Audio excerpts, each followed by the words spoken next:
nu har jeg jo været med i Paradise Hotel, det har vi begge to været, og jeg har så efterfølgende lavet Amalies Verden, der jeg kører på TV3. Og til middag hos og Fangerne på fortet. Ja, lavet meget tv og været meget i medierne.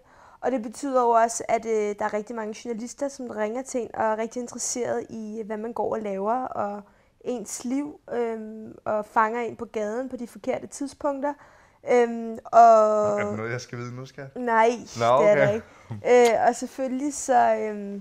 selvfølgelig så er det da rigtig irriterende nogle gange, når det er, man gerne vil bare være sig selv, og bare gerne vil gå ud på gaden uden makeup og være rigtig, rigtig grim.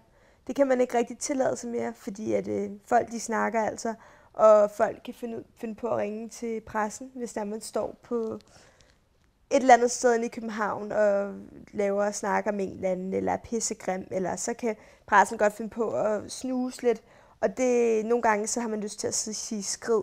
Lad mig lige være, giv mig lige bare en dag, hvor I ikke ringer til mig, eller ser på mig og bare lad mig være.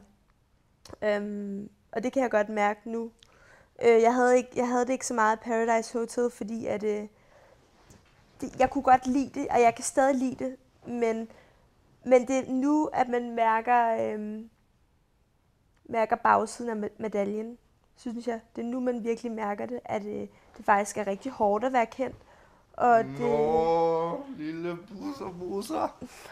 Nå. Og det er selvfølgelig rigtig hårdt at være kendt, og det... Så nu brokker du dig over, at du er blevet kendt? Nej, jeg brokker mig ikke over, at jeg er blevet kendt, for jeg kan godt lide at være kendt. Det kan jeg virkelig godt. Men så kan man jo se på det lyse, at når jeg så vil have en lille pause fra det hele, så har jeg jo den her lejlighed med Peter. Og det er jo herovre i Sverige, hvor der faktisk ikke nogen, der kender mig eller Peter. Men jeg vil sige, at folk de kigger stadig, om det er fordi jeg er grim, eller fordi jeg er pæn, eller hvad fanden jeg er, det aner jeg ikke. Men det der med, at folk de stadig kigger, det kan jeg vist aldrig gå af med, fordi folk de kigger stadig herover.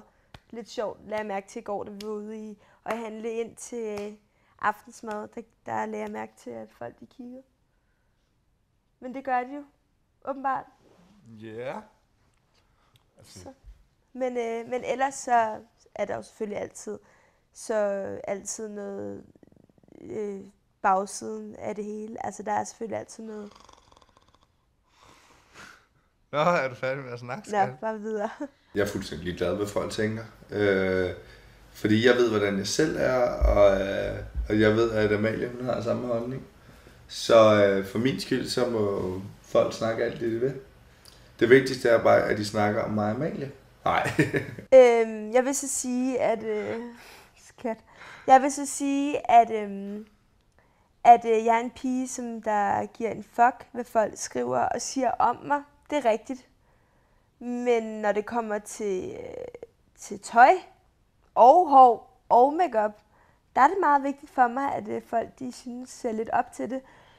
Fordi at det er ting, som der betyder rigtig meget for mig, som der er meget min hverdag. Og det er at shoppe, som der måske også er lidt problem for mig. Men når folk de kritiserer min personlighed og den måde, jeg er på, der er jeg ligeglad. Fuldstændig, fordi at, jeg ved selv, hvordan jeg er, og jeg ved selv, hvor jeg er fra, og mine medmennesker. Og så længe jeg har min familie, så kan jeg være ligeglad med, hvad folk tænker.